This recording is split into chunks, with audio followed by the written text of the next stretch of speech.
Abra sua Bíblia em Êxodo capítulo 20. Nós estamos na nossa saga dos 10 mandamentos e hoje nós vamos estudar o 7º mandamento.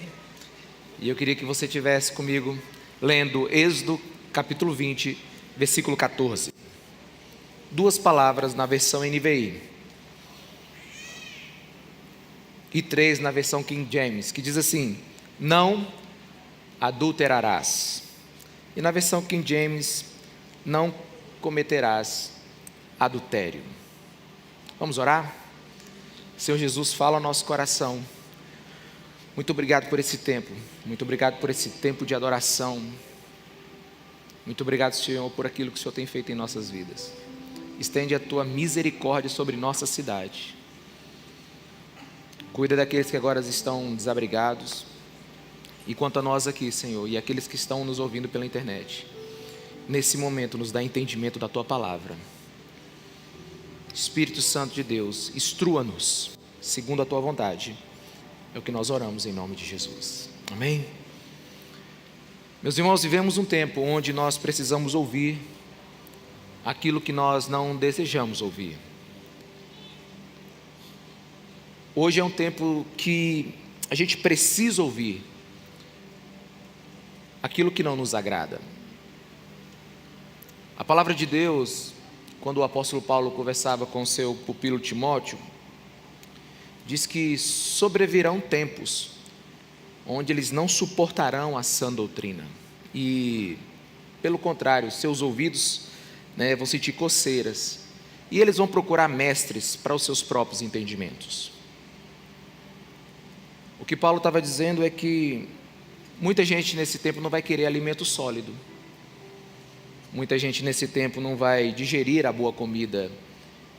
E uma grande maioria daqueles que buscam a Deus vão buscá-lo para combinar a vontade de Deus às suas fantasias. E eu sei que esse é um tempo de Jesus falar ao nosso coração e deixar a Bíblia falar por si só, E para essa mensagem de hoje eu quero falar e te dar 2 conselhos inicialmente. O primeiro é que, se você é um daqueles que já caiu drasticamente em desobediência a esse mandamento, não comece a suar as suas mãos aí agora e ficar inquieto.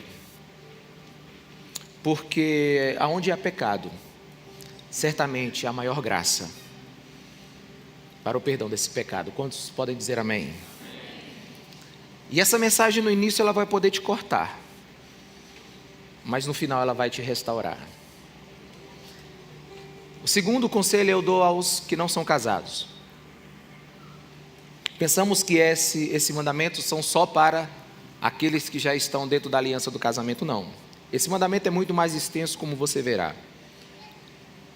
Mas esse mandamento é importante para todos nós, porque esse mandamento fala de lealdade. Esse mandamento fala de proteção à família. E eu não sei como alguém pode viver sem isso. Então eu peço a atenção de todos.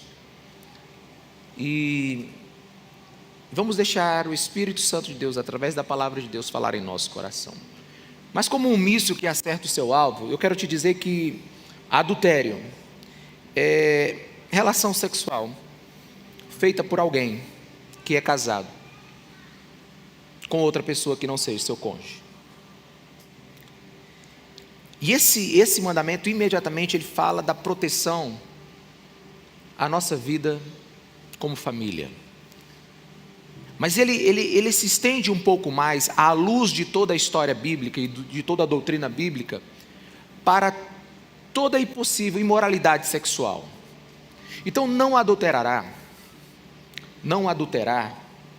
não cometer adultério, ele entra dentro de todos os pecados de imoralidade, porque na Bíblia, erra quem pratica sexo antes do casamento e erra quem pratica sexo fora da aliança do casamento estando casado. Na verdade, na Bíblia, todo tipo de imoralidade é alcançado, porque um dos termos usados para imoralidade na Bíblia é o termo porneia, que significa pornografia e tudo aquilo que é oriundo dela. Então esse mandamento, ele quer corrigir o nosso eros, problemático, o nosso eros pecador, os nossos desejos e nossas paixões desenfreadas. Mas você verá que ele ainda é maior do que o que eu estou dizendo. Se nós lermos, por exemplo, o que Jesus quer nos ensinar sobre esse mandamento em Mateus capítulo 5, versículo 27, diz assim, explicação de Jesus sobre o sétimo mandamento. Vocês ouvirão o que foi dito, não adulterarás. Mas eu lhes digo, qualquer que olhar para uma mulher, para desejá-la, já cometeu adultério com ela em seu coração. Se seu olho direito o fizer pecar, arranque-o fora e lance-o fora. Arranque-o e lance-o fora. É melhor perder uma parte do seu corpo do que ser todo ele lançado no inferno. E se a sua mão direita lhe fizer pecar, corte-a e lance-a fora. É melhor perder uma parte do seu corpo do que ir todo ele para o inferno.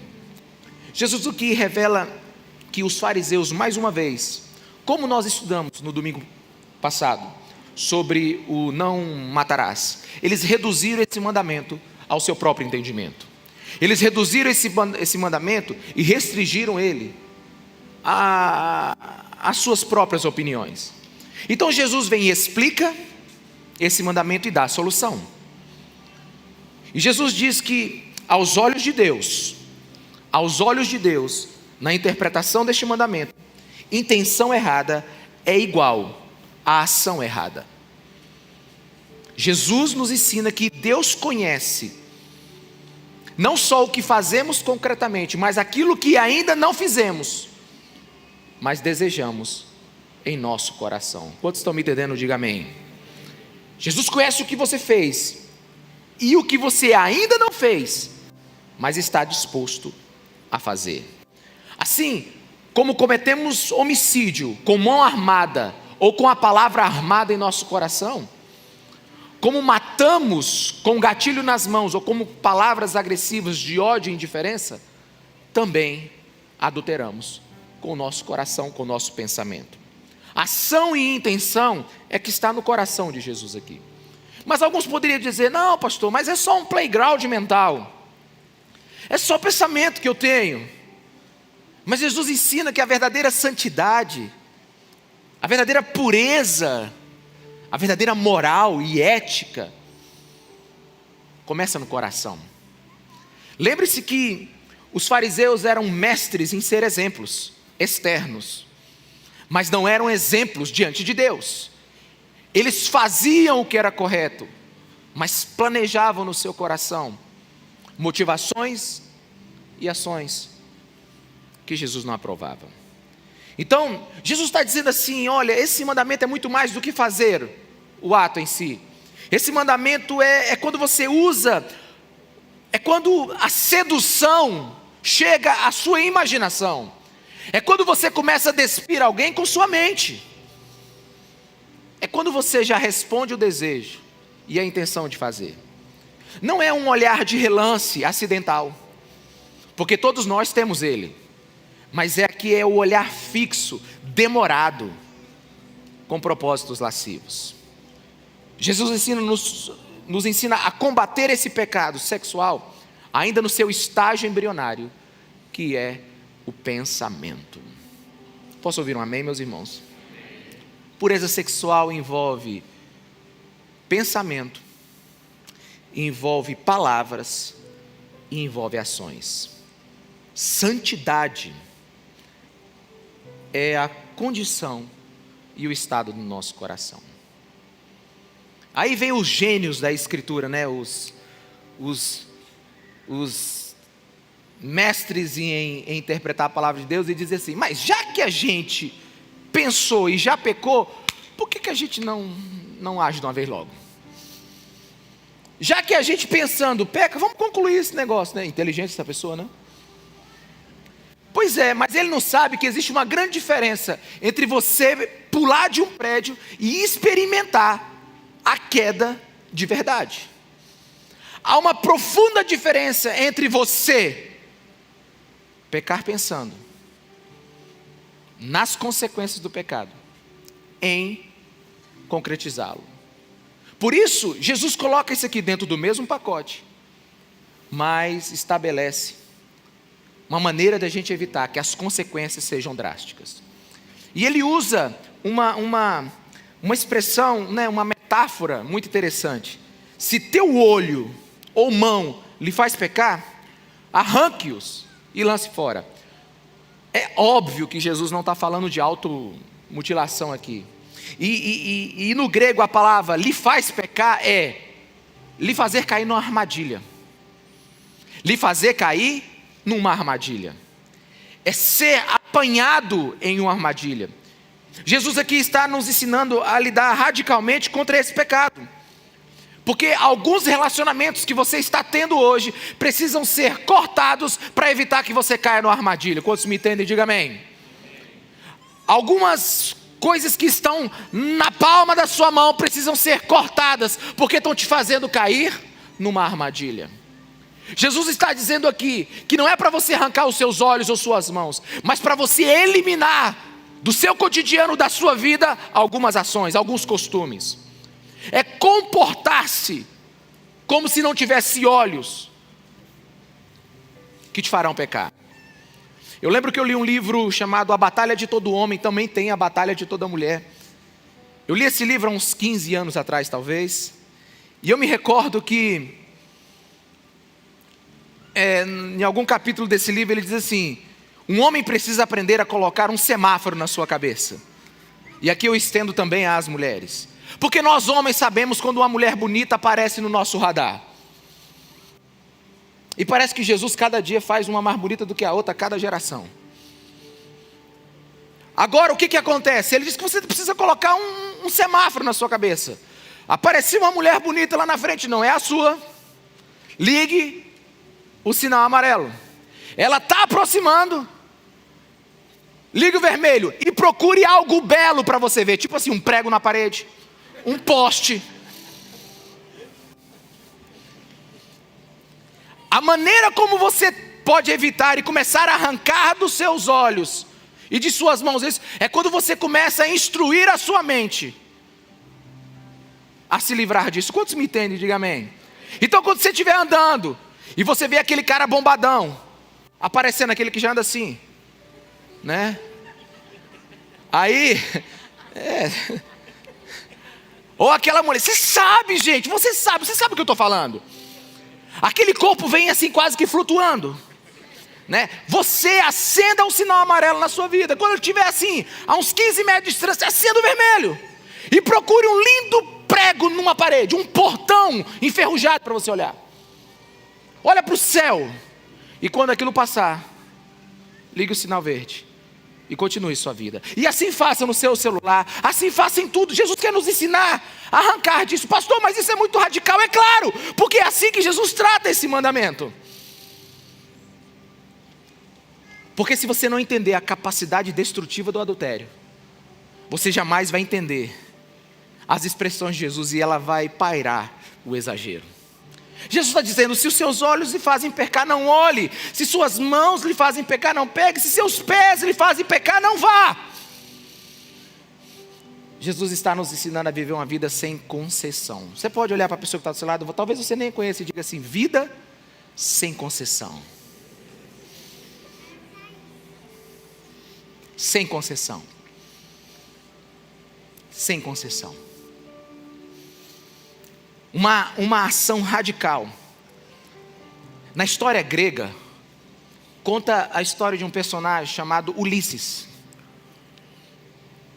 A história grega conta, essa lenda grega, diz que ele estava voltando da guerra de Troia. E ele teria que passar pelo mar das sereias. E Ulisses, sabendo da sua capacidade de ser, ou da sua fraqueza de ser enfeitiçado, tentado pelo canto da sereia, então ele pede que seja amarrado no mastro do navio, para quando ele ouvir a voz da sereia, mesmo que ele seja enfeitiçado, ele ainda esteja num lugar seguro, que não faça ele levar o seu barco para a perdição. Quantos me entendem? Parece um exagero, mas em relação ao pecado na área da imoralidade, na área sexual, só tem um jeito de você vencer: é você tomar uma decisão radical. E é o que Jesus está nos ensinando aqui.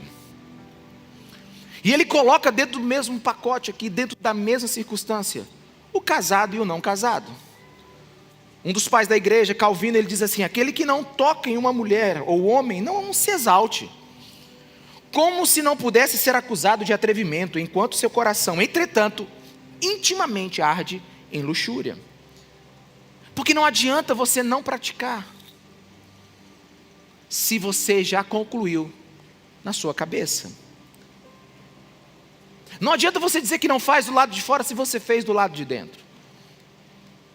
E quando você ouve as palavras de Jesus e você limita a ação delas na sua vida, não diminui o tamanho do dano. Quantos me entendem? Não adianta você pensar menor do que Jesus, porque a consequência vai ser a mesma ou maior. Porque quando o assunto é adultério, Jesus nunca exagerou. Ele foi cirúrgico quanto ao tamanho da doença e a capacidade que ela tem de destruir a nossa família e a nossa espiritualidade com ele. E eu faço um alerta severo a você, a nós, todos nós estamos aqui. O objetivo desse mandamento é a proteção à família. Portanto, se você não sabe lidar com seus desejos sexuais, sua família, me ouça, estará em constantes e ininterruptos perigos.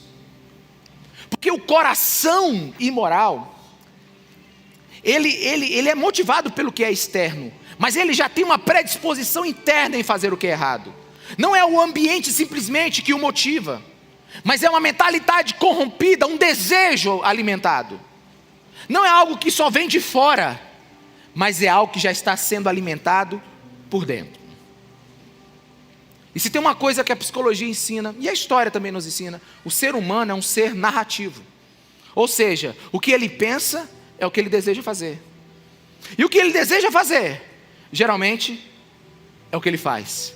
Então você narra um pensamento na sua cabeça, e muito provavelmente ele vai ganhar pernas o suficiente para você executá-lo. Nós somos seres narrativos. Mas a partir de agora eu quero ser muito específico. Você comete adultério, você comete esse pecado à luz da interpretação de Jesus, sendo solteiro ou casado, pela pornografia, por tantos meios que existem na área da imoralidade sexual. Mas eu quero falar agora exatamente sobre a vida de casado. E você que é solteiro, me ouça. E você que é casado, nem pisque. Porque a questão mais importante do que você saber o que é adultério é você saber o que é casamento. Uma vez me perguntaram assim: Ricardo, como é que a gente pode diminuir o número de divórcio? Eu digo, diminuindo o número de casamento. Só desse jeito. Porque as pessoas hoje não sabem o que é casar. E se elas não sabem o que é casar, não sabem o que é casamento, duas coisas elas irão fazer: ou destruí-lo, ou usá-lo de forma indevida. Porque aquilo que a gente não sabe o propósito, ou a gente estraga, ou a gente não usa todo o seu potencial. Então quando a gente começa a analisar, a palavra de Deus, ela quer nos ensinar a viver. Então, o inimigo maior do casamento não é o divórcio, o inimigo maior do casamento é o não entendimento do que ele é.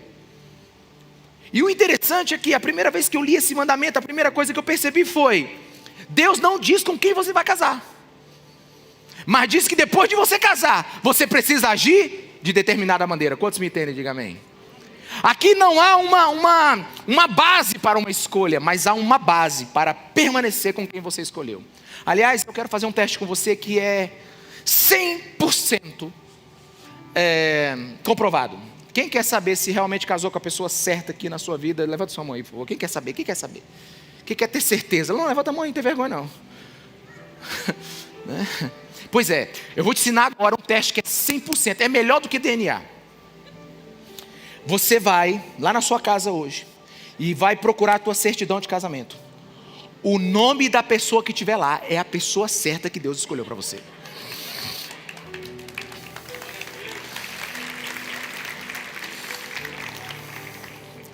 Simples assim. Jesus não manda você casar e nem diz com quem você deve casar. Mas depois que casar, aprenda que você deve ser fiel. Então o casamento à luz da Bíblia, ele é um pacto sagrado, é legal, você tem que ir no cartório, é monogâmico, entre sexo oposto, a gente tem que avisar até isso hoje, público e com prazo indeterminado. Casamento não é só uma aliança ordenada por Deus, casamento deveria ser visto como patrimônio mundial do bem-estar da sociedade. Porque a Bíblia, ela não é econômica quando fala do casamento e quando fala de sexo. Durante muito tempo, os púlpitos da igreja foram silenciosos em relação ao sexo. Mas a Bíblia não é um livro púdico. Não. A Bíblia não é um livro acanhado e tímido quando o assunto é sexo. Ela fala além do prazer, ela fala da glória do sexo. Sabe? E eu tenho uma opinião em relação à teologia do sexo na Bíblia. Abaixo da glória de Deus, não tem nada que nos dê prazer mais do que o sexo vivido à luz da vontade de Deus. Aleluia, irmão. Deixa o Espírito Santo ministrar isso no seu coração. Abaixo da glória de Deus, não tem nada mais que nos dê... Calma, foi uma emoção aqui que aconteceu. Eu estou sentindo que alguma coisa está acontecendo por aqui, irmão. Né? É porque ele está fazendo uma interpretação muito extensiva agora do que eu disse.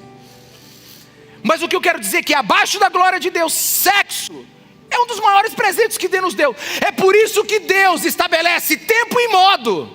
Alguém me entende? Diga amém. É por isso que Deus estabelece aonde ele deve ser vivido, porque a gente pode estragar o que Deus nos deu. E é tão básico o entendimento. Gênesis 2:24 diz que por essa razão o homem deixará pai e mãe e se unirá à sua mulher, e eles se tornarão uma só carne. Olha que Deus está dizendo. Não temos tempo de falar tudo que está nesse versículo, mas ele diz assim: vocês serão um. Sabe, eu imagino Adão durante muito tempo procurando como viver, né? Porque Adão, para falar com Deus, olhava para cima, e para falar com os animais ele olhava para baixo. Mas ele precisava encontrar uma contrapartida do seu tamanho.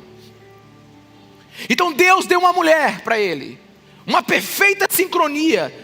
Vocês serão um, vocês terão um relacionamento único como nunca teve, nem comigo. Meus irmãos, eu não tenho tempo para isso, mas eu preciso dizer: quem disse para Adão que ele estava só? Foi Adão? Quem disse para Adão que ele estava só? Mas Deus estava com Adão todo dia no paraíso. Deus estava com Adão todo dia no jardim. Deus estava todo dia com Adão no céu que ele criou aqui na terra. Quantos me entendem? Diga amém. Ele diz: mas Adão, você precisa de algo mais. Eu te criei para ter uma outra expressão de vida que você ainda não experimentou. Foi Deus que disse. Então Deus está protegendo um dos maiores presentes que Ele nos deu quando Ele nos dá o 7º mandamento. Vocês serão um, terão um relacionamento único, íntimo. É mais ou menos assim: Adão, adeus solidão, né? Eu imagino Deus dizendo assim: Adão, agora é só vitória. Chegou Eva, né? Eu imagino a primeira vez que Adão viu Eva. Meus irmãos, imagina ele correndo atrás de Eva, aquele negócio todo, Adão esqueceu de dar nome para os animais, uns ficaram lá esperando na fila, sabe, foi uma confusão. Adão parou tudo e Deus diz assim: foi para isso que eu te criei. Eu te criei para você fazer isso, porque sexo é criação de Deus, é prazer, vem de Deus, meus irmãos. Esses hormônios não foi Satanás que criou. Você já nasceu perfeito, inclusive com tudo que tem. Mas Deus quer nos ensinar a lidar bem com isso, né? Eu tenho alguns textos na Bíblia que eu gosto de meditar neles. Provérbios 5,15 diz assim, fala sobre o casamento e sobre o sexo no casamento: beba das águas da sua cisterna, das águas que brotam do seu próprio poço. Aleluia, irmão, né? Que coisa maravilhosa. Aleluia, irmão. Animado, hein? Que coisa boa, meus irmãos. Deixa o Espírito Santo ministrar isso no seu coração. Provérbios 5,18 diz assim: seja bendita a sua fonte, alegre-se com a esposa da sua juventude, gazela amorosa. Não dá para chamar a mulher de gazela, né? Mas aqui era o jeito que Salomão chamava as suas princesas. Muito bem.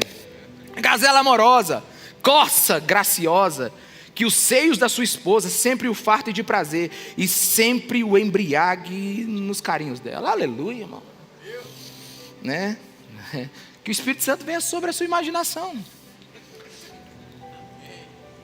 Então só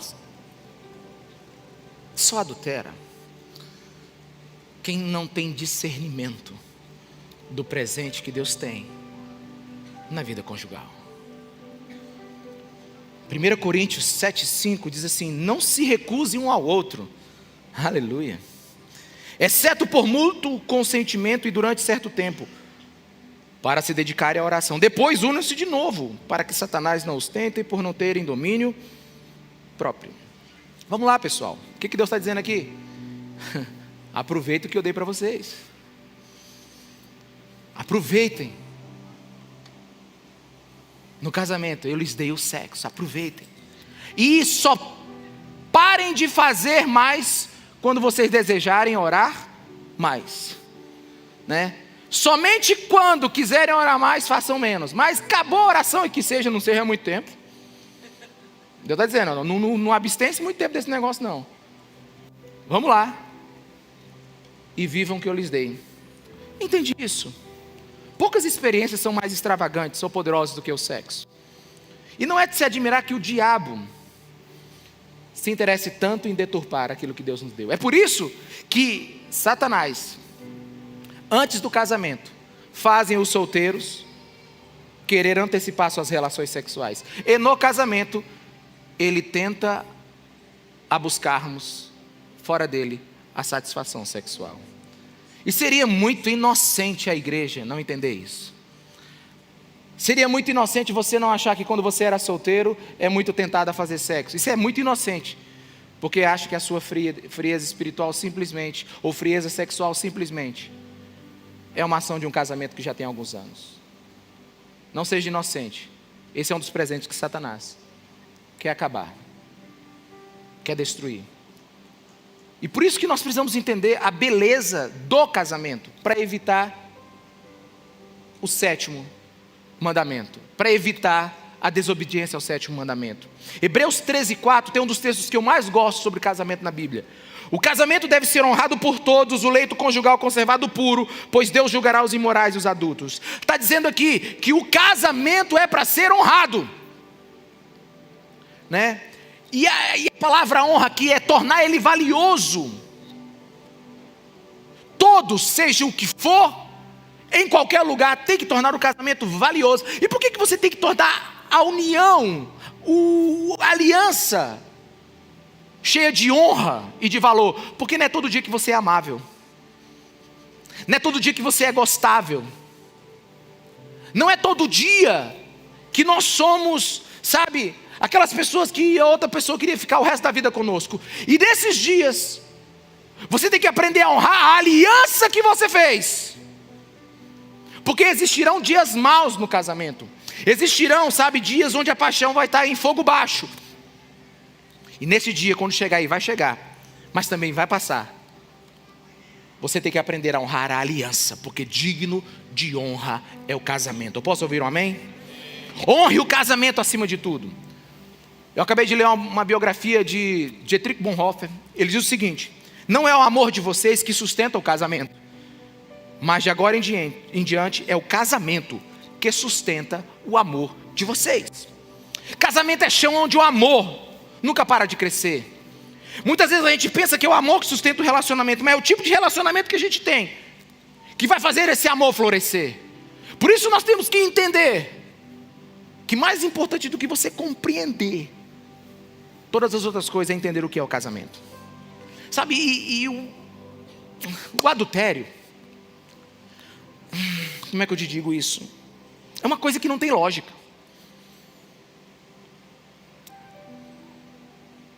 Porque tem muita gente que diz assim: o fruto do meu erro, do meu pular de cerca no casamento, foi que meu casamento caiu na rotina. Meus irmãos, deixa eu falar uma coisa para você. O que não tem rotina, não cresce.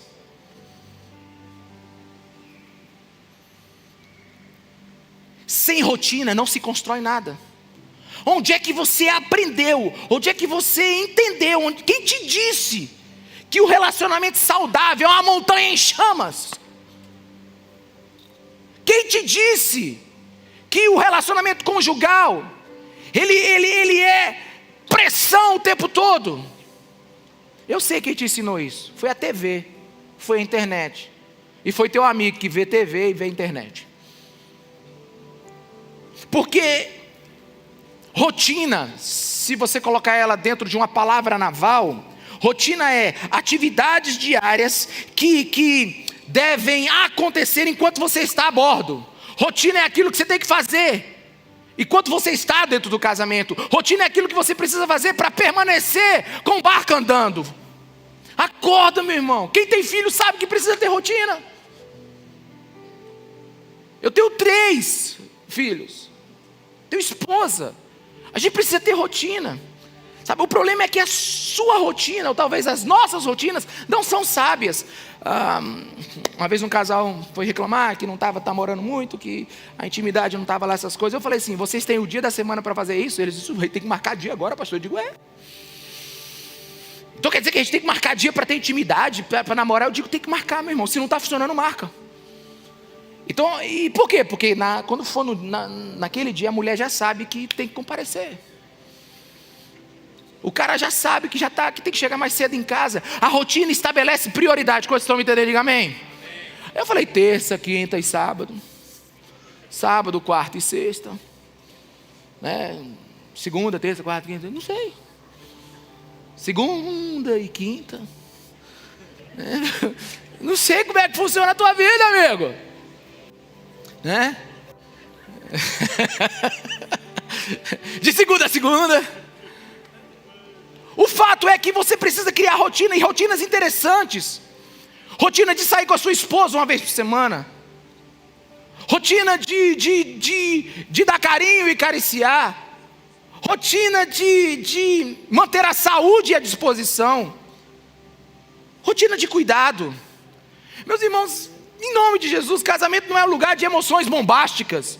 É por isso que o nome é união estável. É união que permanece. Não é uma bomba que toda hora está lá em cima e depois vai lá para o fundo do abismo. Não, ele é estável. O amor é estável.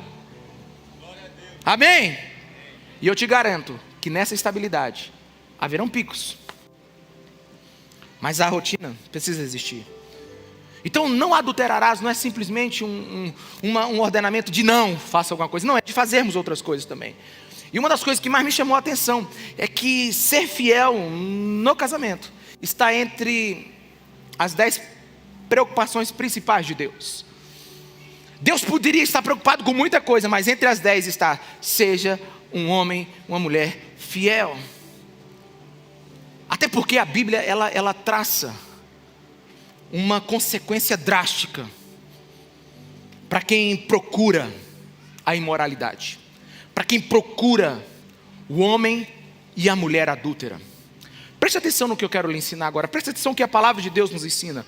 Provérbios 5:8 diz o seguinte: mantenha-se distância dessa mulher, desse homem, o homem adúltero, a mulher adúltera. Não se aproxime da porta de sua casa. Se fizer, perderá sua honra e entregará aos homens piedosos tudo que conquistou. Estou lendo na NVT. Na NVI está dizendo que você entrega a sua história.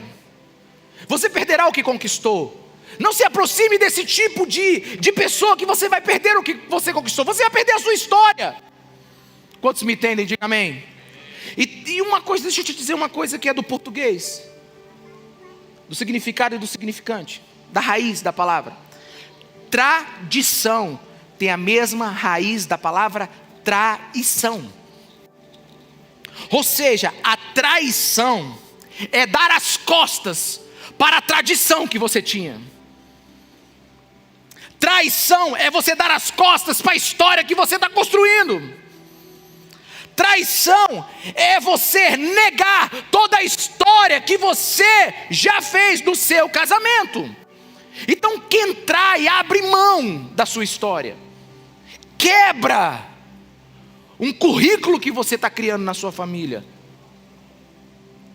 O adúltero, ele perde a noção, porque ele não sabe o tesouro que ele está enterrando. Porque casamento não é texto escrito com lápis. Casamento é texto escrito com tinta. E quando você trai, você não apaga uma história inteira. Você precisa escrever em cima dessa história. E no mínimo é confusão. Quantos estão me entendendo? Diga amém. Não é simplesmente uma coisa que você deleta. Não. Família não se deleta. O adúltero não sabe o custo de sua ação. Por isso que deve lutar pela fidelidade conjugal. Não tenho tempo para desenvolver isso, mas preste atenção. Fidelidade é a decisão de melhorar o seu relacionamento. Fidelidade não é só suportar. Fidelidade não é só não trair. Fidelidade é, se eu sou fiel, por trás da minha fidelidade tem o intuito de eu vou tornar o meu relacionamento cada dia melhor. É a fidelidade que me motiva a fazer melhorias em minha pessoa, para o bem do casamento. Quantos me entendem? Felicidade vem com fidelidade. Eu gosto muito que quando lá em casa a brasa começa a esquentar, minha esposa diz assim, a gente tem que dar certo. Eu acho essa frase dela muito inteligente. A gente não tem opção. E se a gente tem que dar certo, significa que a gente tem que mudar. E quase todas as vezes quem tem que mudar sou eu. A gente tem que dar certo. Ela está dizendo o quê? A nossa fidelidade precisa alimentar nosso desejo de tornar o nosso casamento melhor a cada dia. Eu casei com 22 anos. Eu não sabia muito bem o que eu ia encontrar dentro do casamento, mas eu me lembro de uma coisa, meus irmãos, das minhas decisões de casar. Eu sabia qual era a mulher que eu queria casar. E sabia que na minha cabeça, meu casamento não tinha prazo determinado. Eu nunca casei para separar. Essa palavra nunca esteve na minha boca. E não foi fácil. Estava conversando com a minha esposa esses dias, né? Nós vamos fazer 30 anos que nós estamos juntos, desde o namoro. Esse ano. E as pessoas pensam que casamento é uma coisa pronta. Não. Você tem que investir muito tempo, tijolo, cimento. Você tem que investir sobre ele. Porque se você quer ser fiel, você está declarando que você quer ser uma pessoa que mude o suficiente para que teu casamento possa permanecer. Porque quem quer ser infiel, quem quer adulterar, não precisa se preocupar em melhorar. Mas quem quer ser fiel, quem quer estabelecer fidelidade, ele já está dizendo para o seu cônjuge que se depender dele, ele fará o que é possível. Quantos me entendem? Diga amém. Meus irmãos, nós temos que entender casamento porque o estilo de adultério é um estilo impraticável. Meus irmãos, praticável é família. Amém? Impraticável é você ficar pulando a cerca. Praticável é você entrar pelo portão. Impraticável é você viver uma vida oculta, ou uma vida onde você precisa justificar ela com um pecado, justificar ela com uma mentalidade distorcida. Não, praticável é a família. O adultério é um estilo de vida destruidor. E o adúltero, no máximo, ele tem desejo, mas ele nunca encontra o amor. O adúltero, ele tem picos de prazer, mas não tem felicidade. E uma das definições mais lindas de felicidade que eu já li é: felicidade é quando a morte chegar, te pegar fazendo aquilo que é certo. Felicidade é quando a morte chegar e você precisar prestar conta da sua vida para Deus, Ele vai pegar você fazendo aquilo que é certo. É impraticável o adultério. Não é uma vida que funciona. Aliás, depois que eu começo a atender uma pessoa, e mesmo que ela esteja resistente, depois de um tempo, a gente acaba conversando e ela acaba declarando: é burrice o que eu fiz, né? Eu digo: é. Por quê? Porque você só desejou, não pensou. Platão, ele diz que a gente tem vários cavalos que puxam a carruagem da nossa vida.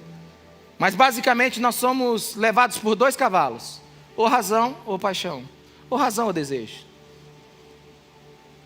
Porque quem pensa, quem analisa, e eu não estou falando nem de quem teme a Deus, eu estou falando de quem tem um pensamento óbvio, racional, conclusivo, à luz de toda a história e de todo o dano. Adultério é impraticável, e é burrice, além de pecado. Porque você agiu pelo seu desejo e não pela sua razão. Um dos motivos que você tem que aprender a valorizar o casamento, a proteger a sua família, porque adultério é um fracasso. É uma pessoa que escolheu abandonar o que é certo, moral e digno. É uma prova que essa pessoa não conhece Deus, não conhece casamento e nem a vida real. O adúltero, ele vive num mundo imaginário, perigoso, irresponsável. Por isso a gente tem que observar esse mandamento. E eu queria concluir essa mensagem falando para 3 tipos de pessoas que estão aqui hoje ou que estarão nos ouvindo em qualquer outro momento. 3 tipos de pessoas. Falo primeiro aos tentados. Quem são os tentados? Os tentados são aqueles que se sentem atraídos e estão sendo arrastados por alguma tentação sexual. Talvez é aquele que começa a dizer na sua cabeça: minha vida não está fácil. Ele começa a dizer: não está sendo fácil lidar com toda essa situação no momento. E ele começa a alimentar pensamentos que ele precisa ter um pouco de prazer, fuga. O tentado é aquele que talvez até molhou a ponta do pé já no pecado, na imoralidade. O tentado é aquele que está flertando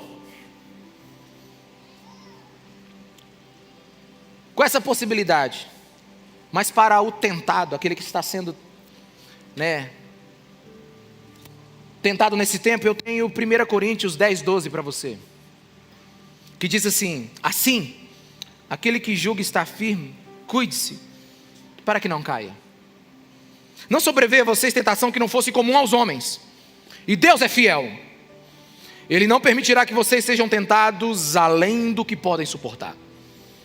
Mas quando forem tentados, Ele mesmo, aleluia, lhes providenciará um escape, para que o possa suportar. O que esse texto nos ensina?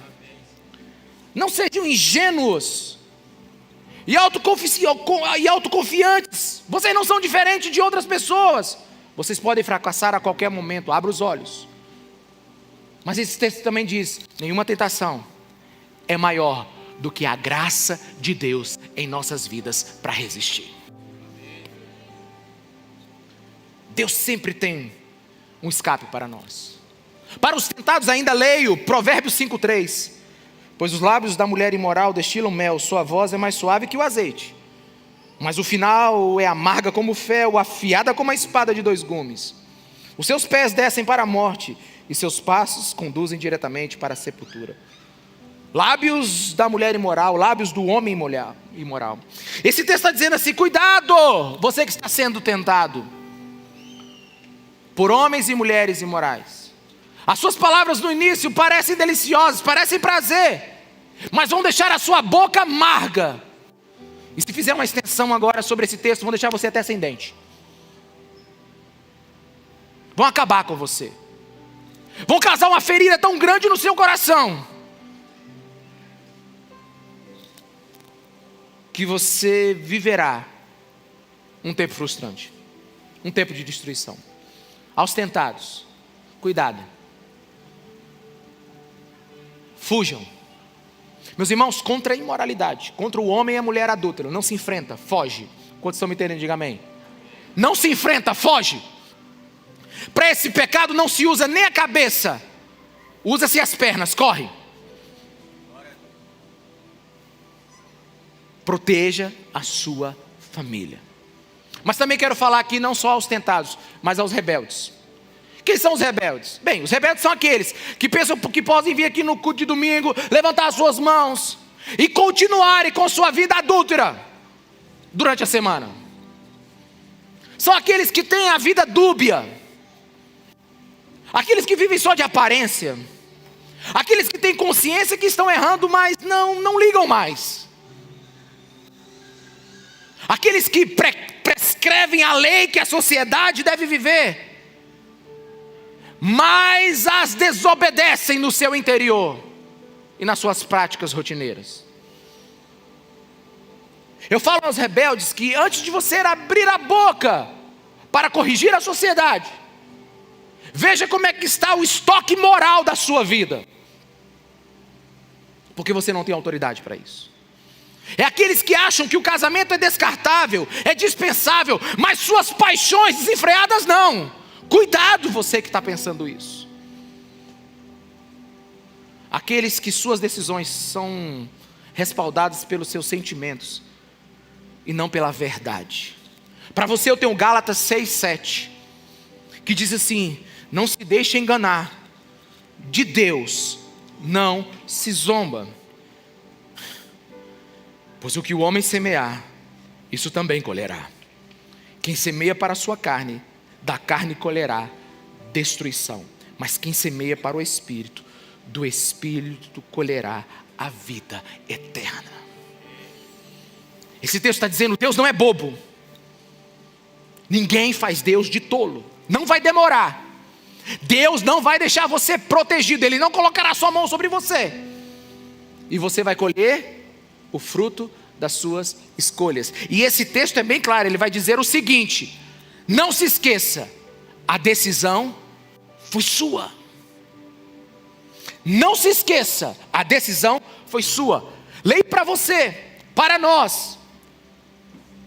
Leio para todos aqueles que estão resistindo muitas mudanças na sua vida.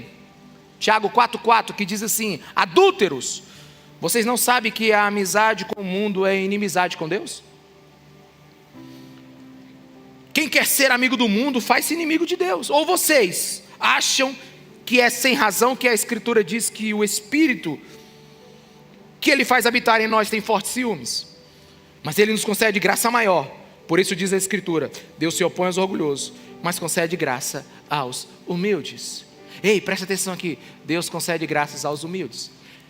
Tem pessoas que pensam que esse processo de recuperação do casamento é uma humilhação. Não é uma humilhação, é uma humildade.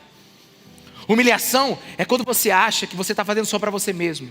Humildade é quando você está fazendo para os outros. Humildade é quando eu estou pensando em Deus, eu estou pensando na minha família. Humilhação é quando você acha que vai ser só contigo. Mas a palavra de Deus diz assim: portanto, submetam-se a Deus. Sejam humildes. Resistam ao diabo e ele fugirá de vocês. Aproxime-se de Deus e ele aproximará de vocês. Pecadores, limpem as mãos, e vocês que têm a mente dividida, purifiquem o coração. Entristeçam-se, lamentem e chorem.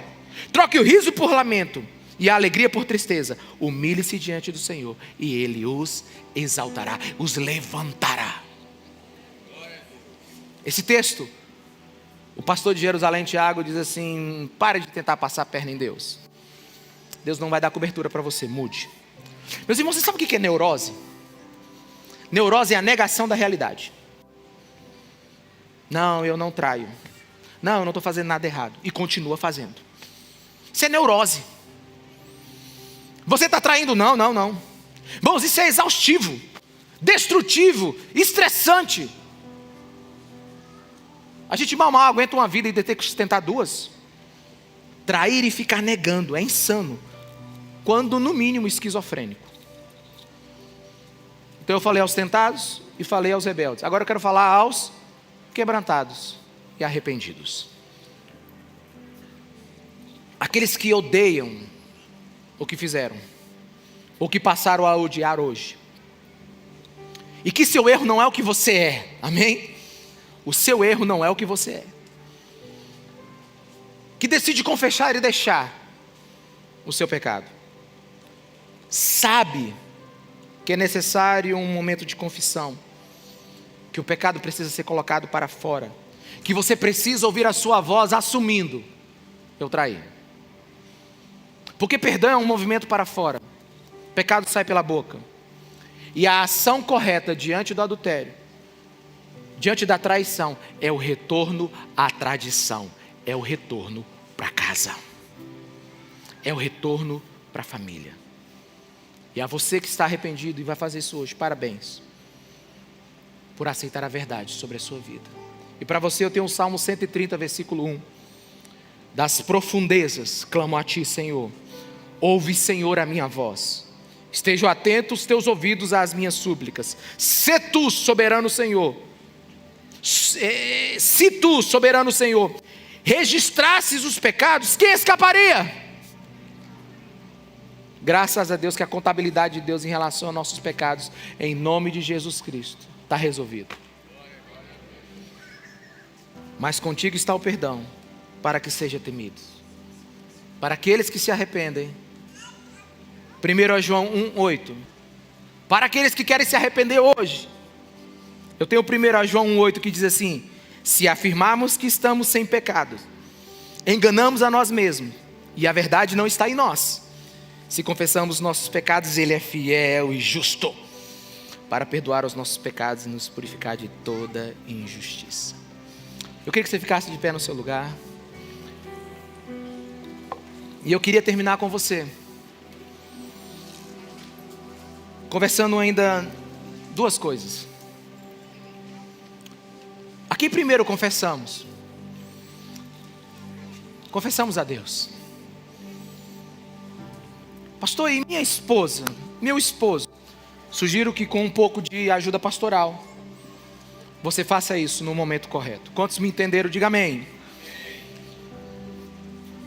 Mas primeiro se confessa a Deus. E aí a gente busca sabedoria para confessar às nossas esposas, os nossos esposos. E deixa eu te aconselhar algo aqui. Como é que eu digo isso? Meus irmãos, você vai se arrepender de não ter se arrependido um dia. Você vai se arrepender de se arrepender tarde demais. Por isso, escolha o caminho difícil e íngreme. Escolha o caminho árduo, que é o caminho da restauração do casamento. Faça isso por Deus. Faça isso por sua família. E faça isso por você. E um conselho a você que foi traído e vai ouvir do seu cônjuge a confissão dele um dia.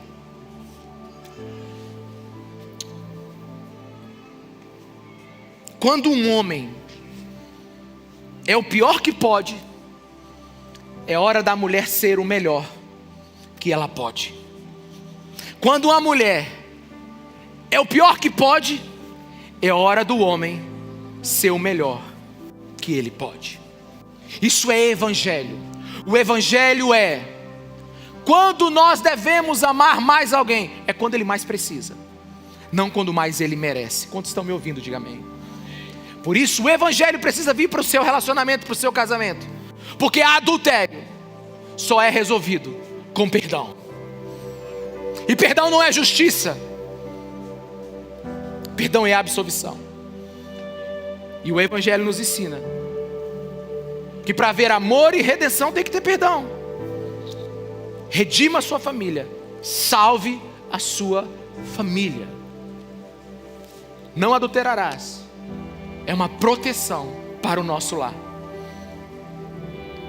E enquanto eu orava hoje de manhã, e é aquilo que Deus tem falado no meu coração nesses dias, enquanto nós estamos caminhando pelos 10 mandamentos, muitos acharam que isso seria simplesmente uma mensagem de exorcização dos nossos pecados, uma mensagem dura, embora seja. Mas o que eu percebo é que Deus está preparando o terreno do nosso coração para um avivamento. Deus está preparando as nossas vidas para nós experimentarmos dele na sua totalidade. Não há espaço para mais de Deus enquanto do homem não ir embora. Não tem como Deus crescer em nós se nós não estamos nos diminuindo das nossas vontades. E pelo menos os próximos mandamentos, parece que quanto menores eles são, mais eles nos cortam. Não mate, não adultere, não furte. Eles vão dilacerando o homem pecador que existe dentro de nós e preparando o terreno para um batismo de avivamento em nossas vidas. Sabe, quando eu prego os 10 mandamentos, parece que a gente está afundando no lodo de problema. Mas não, Deus está limpando o vale para a gente subir a montanha, para a gente experimentar mais de Deus.